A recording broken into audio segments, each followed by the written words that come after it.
Ladies and gentlemen, boys and girls, citizens of all ages, welcome back to another edition of Late as Fuck video, Star Citizen. Today we are in the 890. Woo! It's finally time, and I'm sure because, as always, and with my punctual style, you've probably already seen it, but hey, you know what? It's my turn. It's my time to shine.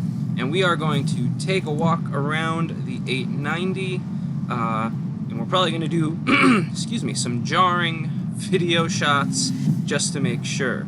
So let's start with one of these little side doors over here, which lead into one of the nicest guest rooms I think I've ever seen. I would certainly do some despicable things to have a night in a room like this. We got the nice little hideaway doors over here for the bathrooms. The really neat thing is that this is mirrored. So what I mean by that is there's an exact mirrored duplicate over on the opposite side there. Now, I did skip past a little bit. I didn't do the entrance into the ship because it would have been a serious clusterfuck, and I don't feel like dealing with that. I did have to deal with that in my previous video that got corrupted, so yippee. Anywho, there are also these really neat docking collars here, and if you've ever been in a hammerhead, then this may look very, very familiar, yet you might not be able to place your finger why. Now, it seems like the outside door doesn't seem to work from the inside, and vice versa. Like if you're on the outside, the inside door doesn't work. I'm sure that's just a bug they are working on fixing. So, as we continue our tour, we're able to look at the little side guest rooms that are right there. Let's move up through the atrium. Now, the atrium itself is absolutely gorgeous. I mean, the absolute gargantuan size of this ship is nothing short of stunning. If you saw the video, the Star Citizen Live, you'll see that their signage is on the floor, and I think that's a really, really good idea. As we move towards the back of the atrium, we then come to the escape pods, or the escape rafts. If you've ever seen an Argo personnel, then this will also look very familiar to you, except with the origin twist on it. Here is one of the elevators that leads down. We're not going to take that just yet. As you see directly across, we have, again, a mirrored portion, I guess, if you will. We have another life raft right over there.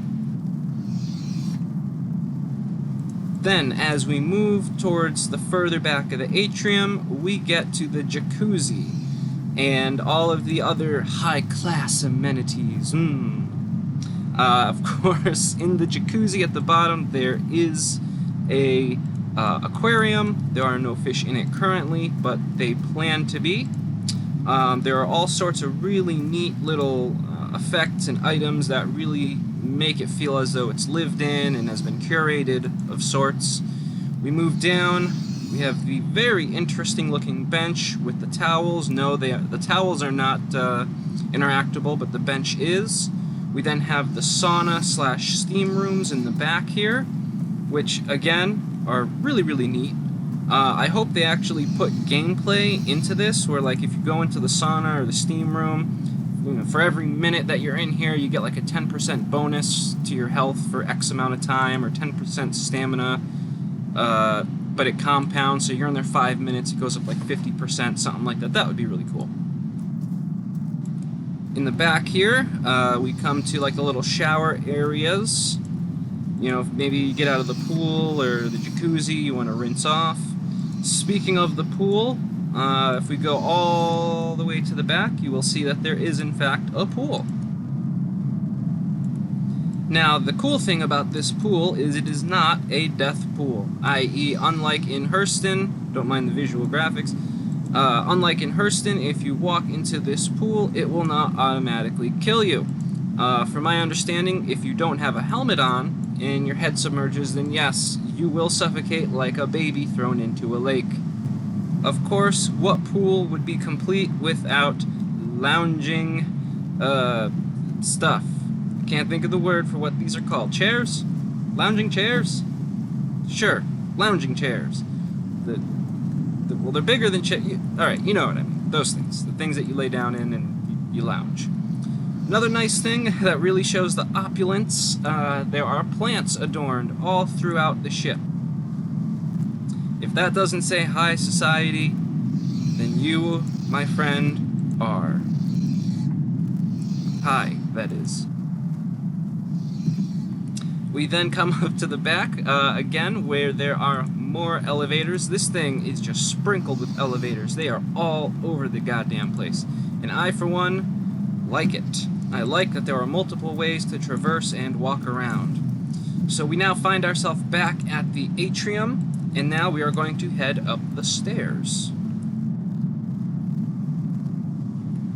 Heading up the stairs, we come up to now I guess you can almost say second floor balcony type thing. Has a really nice little artistic sculpture here. And from this little second floor, you can kind of see the atrium a little bit better. You kind of take it in a little bit better, but not a whole hell of a lot. And now we move into where there are even more guest rooms. So if we move over here, once again we have another of these high-end looking rooms that we saw at the beginning of the tour. Same thing, that these are mirrored. These do have the restrooms in them, which are quite high-end. And of course, directly across, there's the opposite side. Again, we pass by yet another elevator. Now, this is one of the ones that we passed by closer to the pool.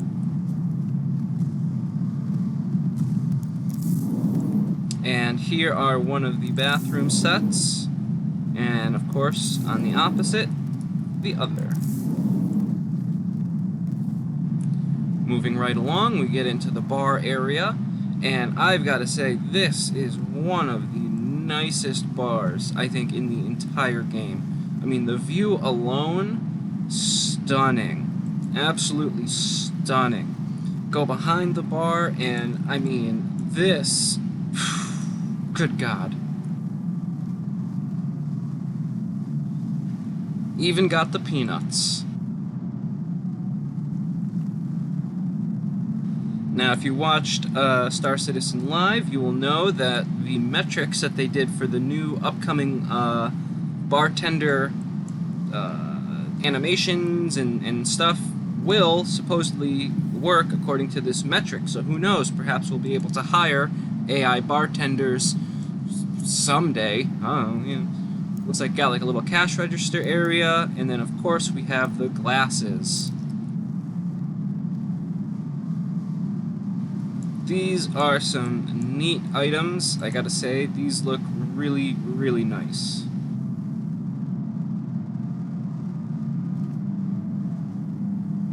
Look at that, and it just goes right there. No fumbling, no jarring, no clipping. That is nice. Then got a little wine glass here. Again, I mean, look at the way that he's holding it. I mean, it's the little things. Like, that's really, really neat. The fact that, you know, the hand placement, you know, is pretty spot on. I gotta say, that I really appreciate. Look at that. Again, so smooth. No jumping, no clipping, no jarring. I like it.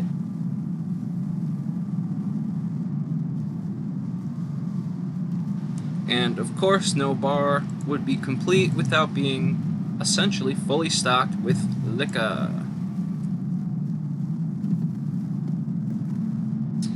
Now, as we move on from the bar, we go a little bit more towards the front of the ship, and we get to the catering slash almost restaurant-esque area. Excuse me. These glasses are not interactable, but that's fine. There's plenty that are. And as we move further up, we get to the kind of boardroom slash dining table Now this is opulent. I've got to say, the view that you get from this room alone, I mean, look at that. Get to see the ship. Something about just looking out and seeing it like this is so, so cool. The one thing that I wish, however, is that instead of this, like, you see how that's kind of popping up right there? Like, you can't really stand up it. It's like that weird incline there. I wish that was flat. I would have really liked to walk up a bit closer to the glass. Oh, let's not glitch through. And get a little bit closer to kind of look out. I feel like this is a little bit tight. I mean, especially like coming around here. This is a bit better. But that big black kind of outcropping that's right here, I wish that was flat. Because I don't know, something about getting really close and like looking out and doing like the whole, I don't know, like quiet contemplative thing like this. It feels like this is something that should be going on in this room more often than not.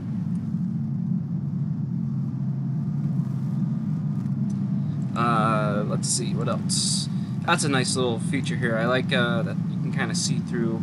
I tried climbing up there. It's a little bit difficult. I think you can kind of do it, but I don't suggest it. You might glitch out into space, and you know, if you're not wearing a helmet, you're gonna have a bad time. And then we come back here to kind of the more server area, probably where they put orders in. Then we come to yet another elevator, and this is one of the other ones that was down by the pool, as you can see by the signage in the back of it.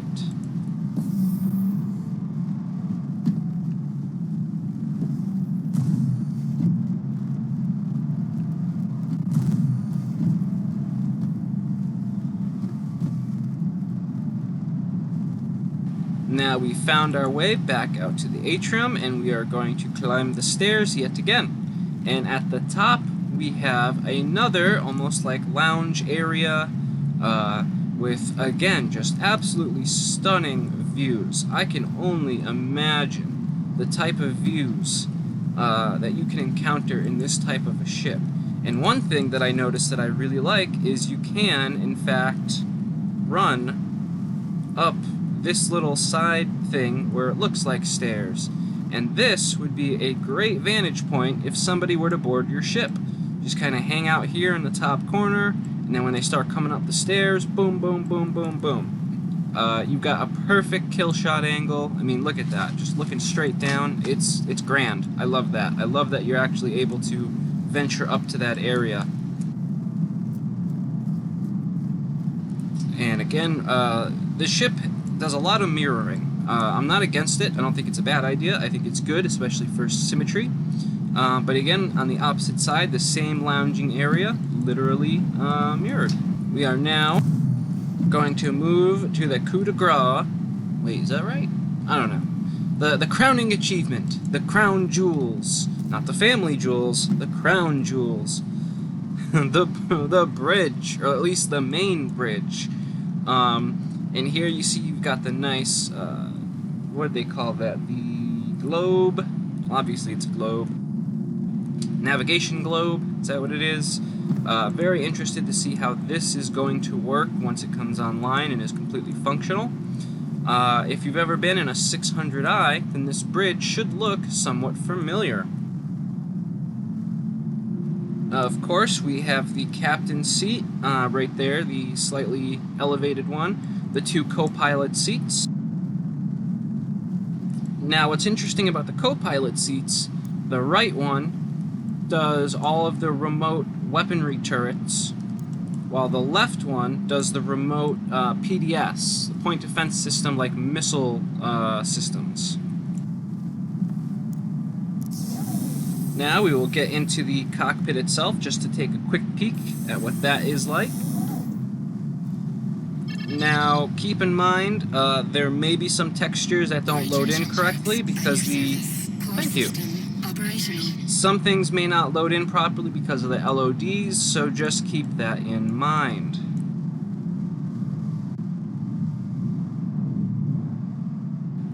Now, as we take a look at the outside, you can see right there some of the stuff kind of loading in, kind of not.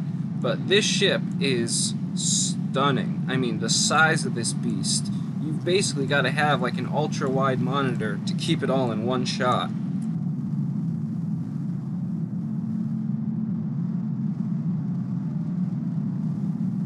Literally, moving the camera as far over as it goes still doesn't get it all in the same shot.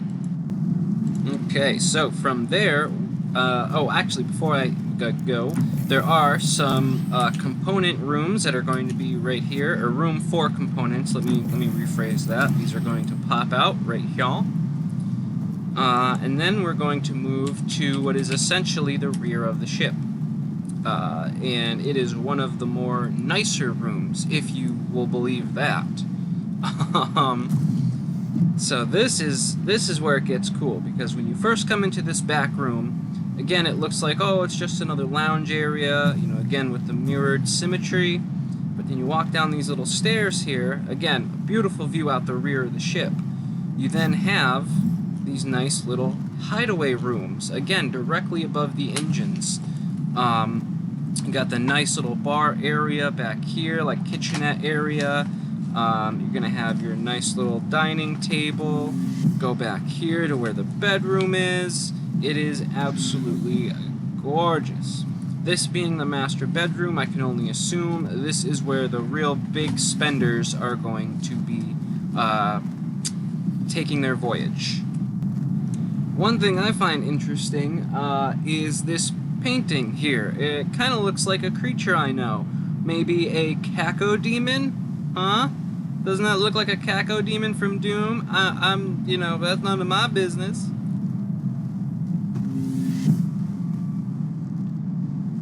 Then we come up on the opposite side one, which again has more of like a bar, more of a hangout area. This looks more like an actual like small office.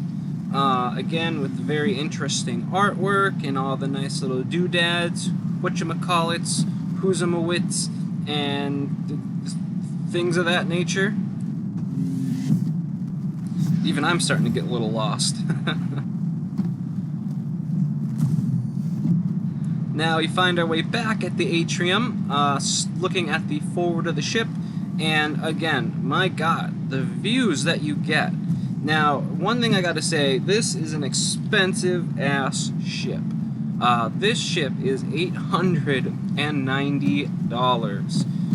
I, for one, I can't say that I think people should own this for a couple of reasons.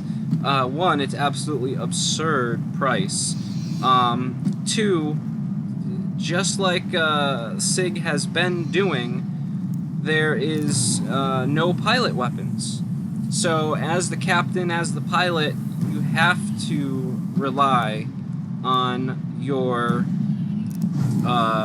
crew, which on the one hand kind of makes sense. It's a big fucking ship. You obviously plan to have crew, but from my recollection, they said that this was something that you should also be able to solo from the battle bridge, which we are going to look at shortly.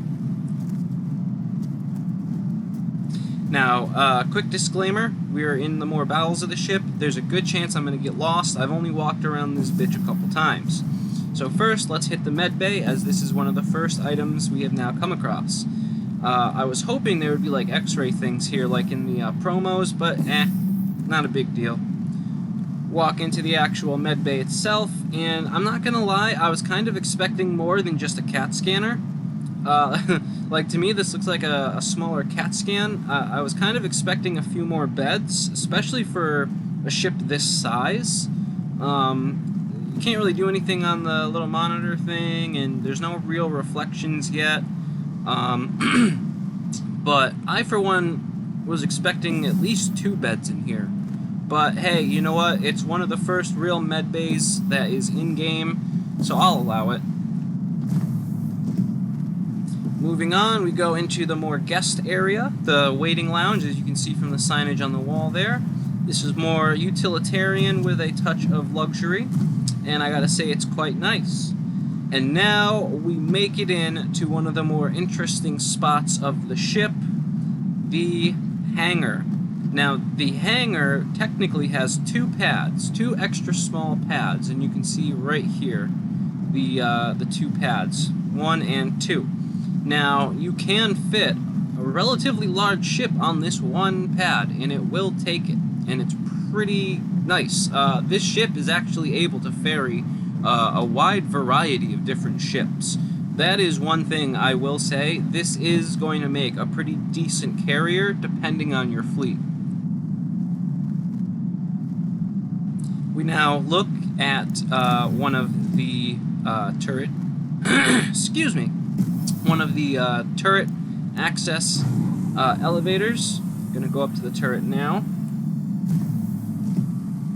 How fancy is that? An elevator just for this one turret. Not like you get the turret access there. No. You gotta take an elevator up to this bitch. Now, I haven't jumped into this turret, so let's see what happens.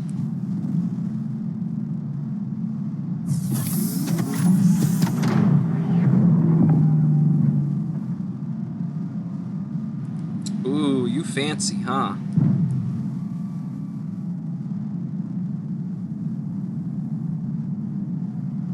So as we can see, the turret is now protruding from the hull. One of the really nice, neat, sleek things about the 890, all of the turrets are housed within the ship until they are activated. Once they are activated, they will then pop out of the ship, and you can then lay waste to your targets.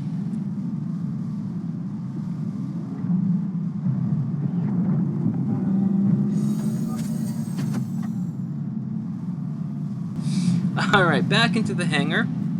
Now, if I recall correctly, where the basketball hoop is, which is a really nice addition, hopefully they'll actually put in basketballs with physics that we can actually use and chuck.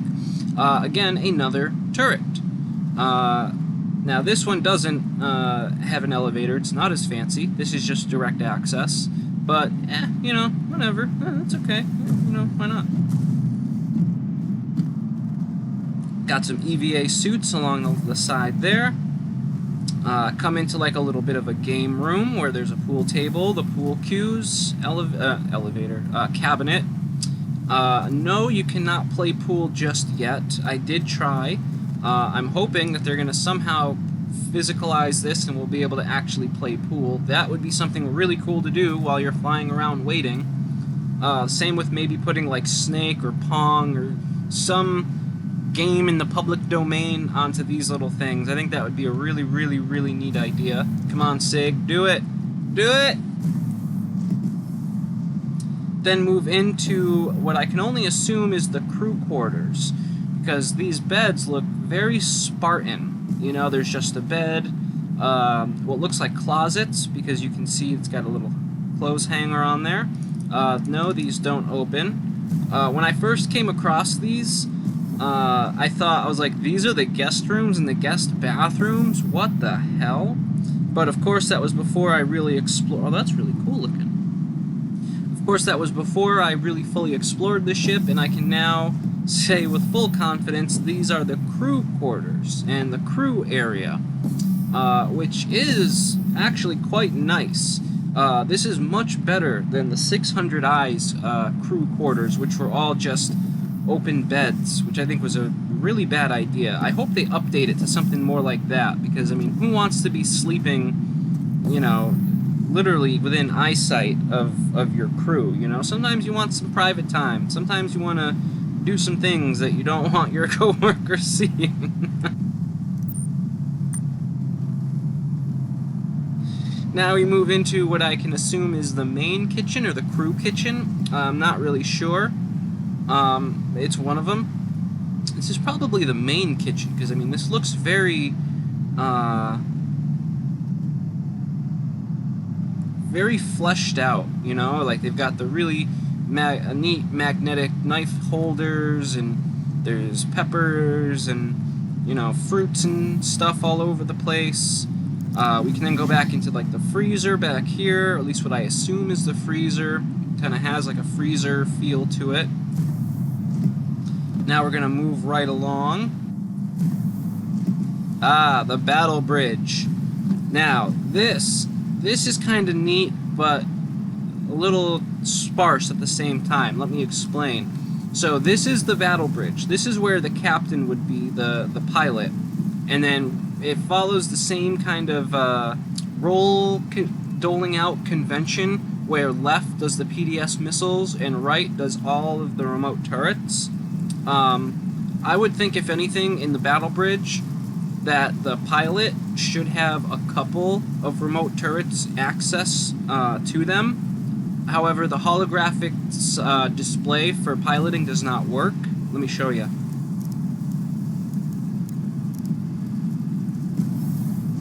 So here's where things get a little sketchy. I am now moving the ship, but as you can see, I can't see where or what I'm doing. Yeah, let's get out of there before I accidentally slam up against that orbital miner. Okay, so again, we've got some more EVA suits down here, which is a pretty good idea considering it's right next to the battle bridge. And now we are going to move on to the more depths of the ship, where the actual cargo lift is. So let's run down here to the cargo lift just to see the massive amount of cargo that this thing can really hold. Now, this room, it may not look as big as you might have thought, but this can hold a lot of cargo. Of course, we've got the gravity generator back here. We've got the nice little screen we can't really do anything with. I hope that that does become something soon, one day. It looks like we've got some engineering or component doors here that we'll be able to open eventually. Probably the same with those. Come over here and look at the life support modules, which appear to be empty. So good thing we're wearing our spacesuits, huh? One neat thing about this, the cargo is airlocked. So, as I'm sure you probably saw, when you send the elevator, which I like that actually says send, you can actually look down and see it'll deploy it down to the bottom floor, the airlock will initiate, and you can actually hear it kind of cycle. And then after a couple of moments, you will then see it go out into the outside void. And I think that is great. I think that's a really, really smart addition, especially for a ship of this magnitude. Because you never know when you're going to have to deploy, if it's going to have to be, you know, you don't want to vent the ship. And then on the side, we have one of the massive dual engines. This thing is a beast. I mean, look at this thing. It's very reminiscent of the Hammerhead engine, but I would say bigger. There's also, I believe, an elevator on this side here. Yes, yes. Once again, keeping informed with the ship, this is mirrored. So, of course, on the opposite side is one of the other engine rooms.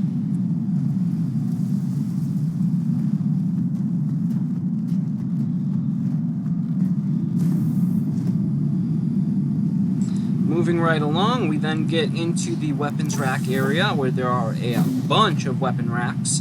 The 890 is quite a flexible ship that you can do a lot in, but again, for its price, I don't know. It's a little expensive for the everyday man. And then I think we come down here back to the med bay? Yes. Alright, so let's circle back. We are almost done with the tour. We are almost done looking at all of the rooms that I can think of. I wouldn't doubt that there might be one that I'm missing. Yeah, I feel like I'm missing one. Because now we're back to the elevator. Where does this go? Same places. So let's go down to engineering. And as you can see, that's where the elevator leads. Okay, that's where that one goes. So let's go back up to the crew room. Yeah, there we go. And I'm actually starting to think that might be the whole tour.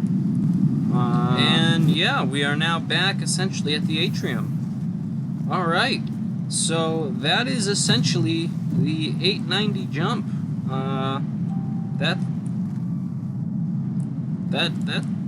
Excuse me. Wow, this video, perfect. No audio issues whatsoever. That is essentially it. So now we can... Oh, I didn't want to do that. Oh, woo! Well, that's not safe. That's not safe. You shouldn't be able to do that.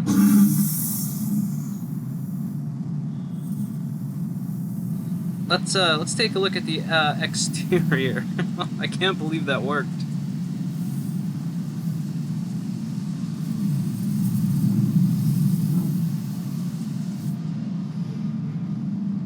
Just to give you a size comparison for how massive this ship is. I mean, look at this bastard, huh? Absolutely gargantuan. I mean, Jesus, good goddamn sweet evil Jesus tap dancing Christ on a cracker on a Sunday. How's that for blasphemous? I can only imagine. Since this launched on PTU, I have not gone into the PU in fear of how bad the server frame rates are. I mean, as you can see, just in free flight, I'm sitting at about 20, almost 30 frames, and this is just me.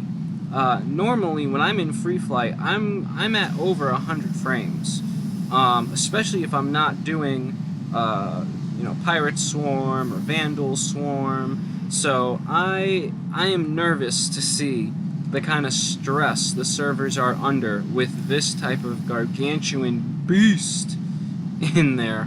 I mean, look again. Look it. I gotta back up pretty far just to get most of it in shot. Not even all of it.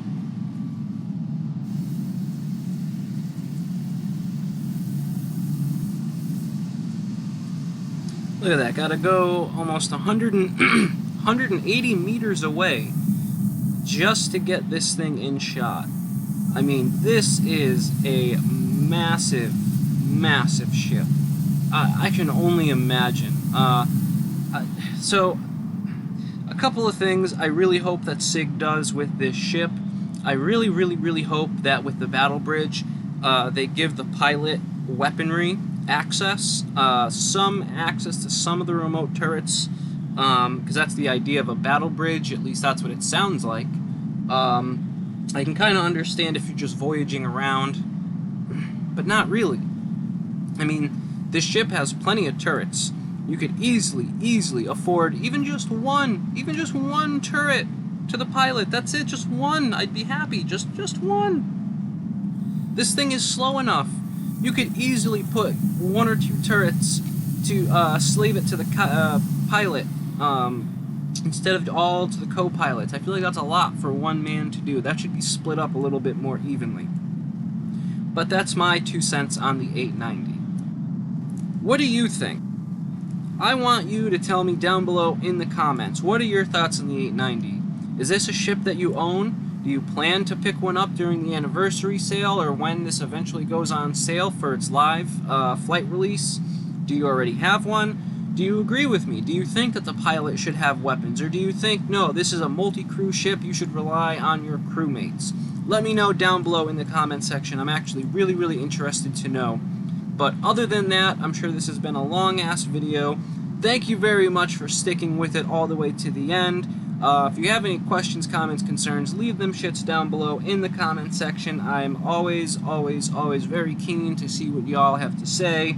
And other than that, all you beautiful bastards out there, you have yourselves a wonderful day, morning, evening, whenever, wherever you just so happen to be. This has been Will, Daylight Gamer, signing off. Love, peace, chicken grease. Alright. Opulence in ship form.